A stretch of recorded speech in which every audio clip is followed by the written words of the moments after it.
شاعر کہتا ہے دنیا میں کتابوں میں قرآن چمکتا ہے، دنیا میں کتابوں میں قرآن چمکتا ہے، قرآن میں رب کا فرمان چمکتا ہے۔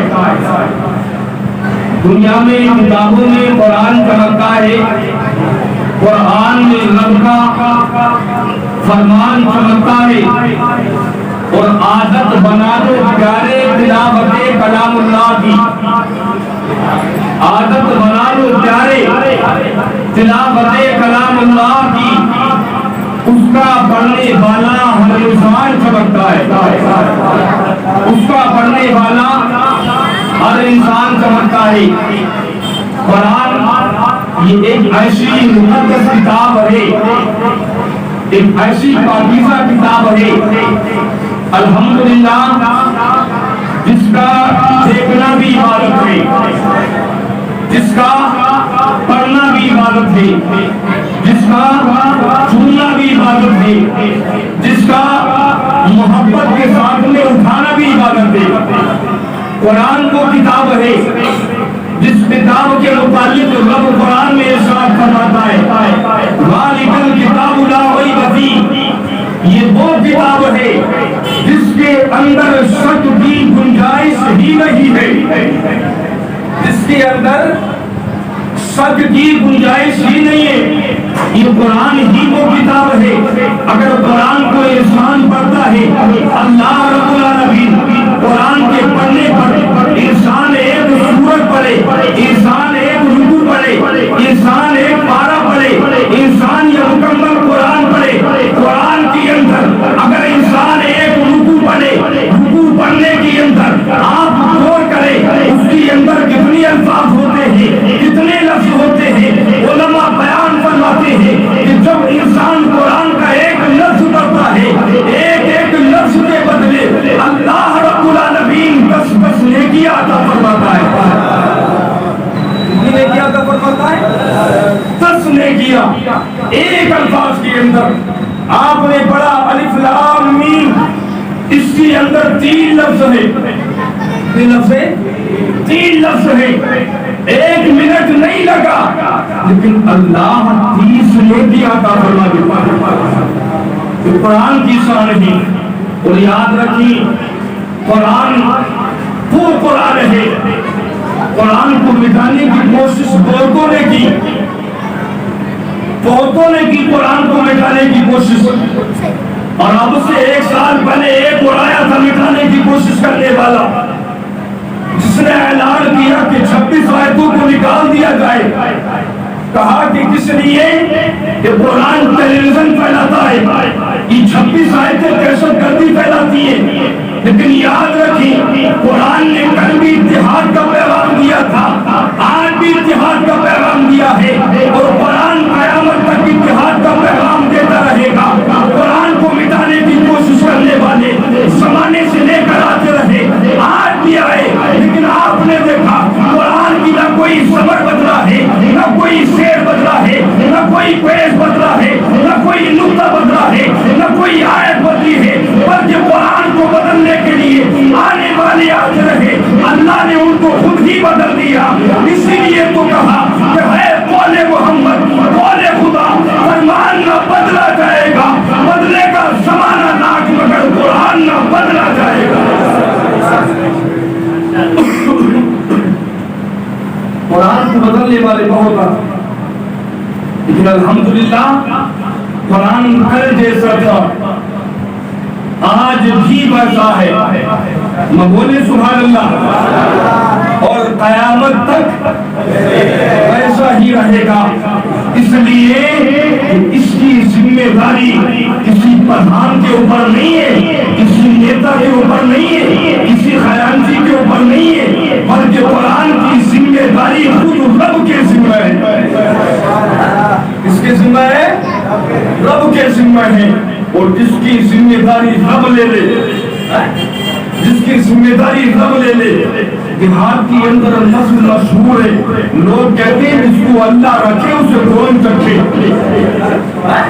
جس کو اللہ رکھے اسے کون چکھے، ہم جس کی حفاظت اللہ کرے، فانوس بن کے جس کی حفاظت ہوا کرے وہ شمع کیا بجھے جسے روشن خدا کرے.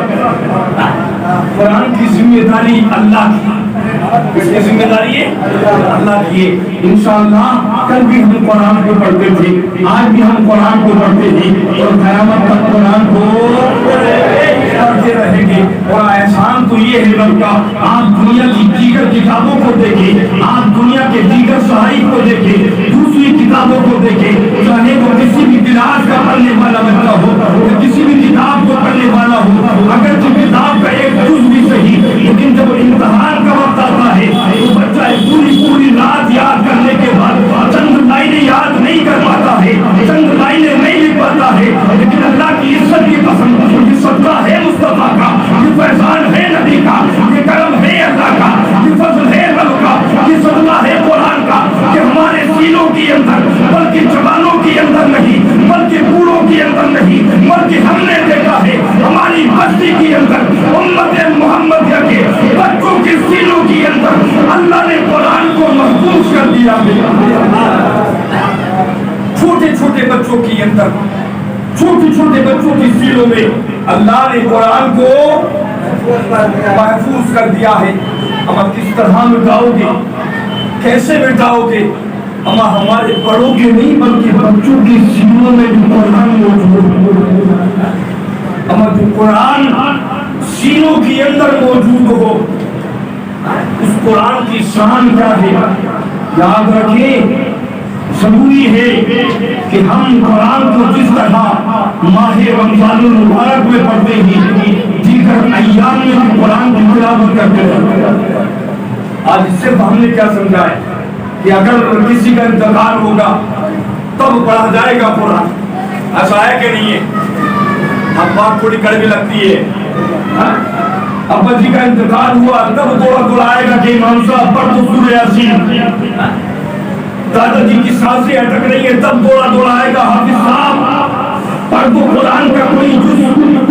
کہا کہ کیا معاملہ ہے سورہ یاسین پڑھ تو ابا کو سکون مل جائے, قرآن کی کوئی سورت پڑھ تو دادا کو سکون مل جائے.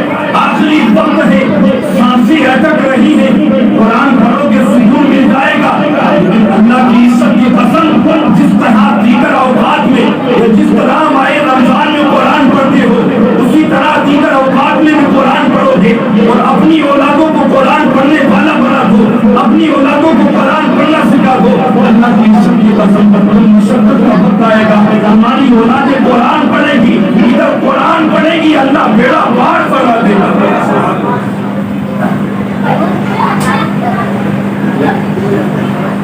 ادھر تمہارے بچے قرآن پڑھیں گے, ادھر اللہ بولے آسانی پیدا کرنا. یاد رکھیے جو محبت کے ساتھ اپنی اولاد کام کرتی ہے اس محبت کے ساتھ کوئی دوسرا کام نہیں کرتا. ضروری ہے کہ ہم اپنے بچوں کو قرآن سکھا کر جائیں, قرآن کی تعلیم سکھا کر جائیں, تاکہ دنیا میں کسی کا کوئی بھروسہ نہیں ہے. کوئی کچھ کرے کہ یہ نہ کرے, لیکن ہاں بیٹا کے دل میں باپ کی محبت ہوتی ہے. کوئی پڑھے کہ نہ پڑھے لیکن بیٹا پڑھ کر ضرور احسان کر دے گا. انشاءاللہ اگر بیٹا احسان کرے گا ادھر اللہ تمہارا بیڑا.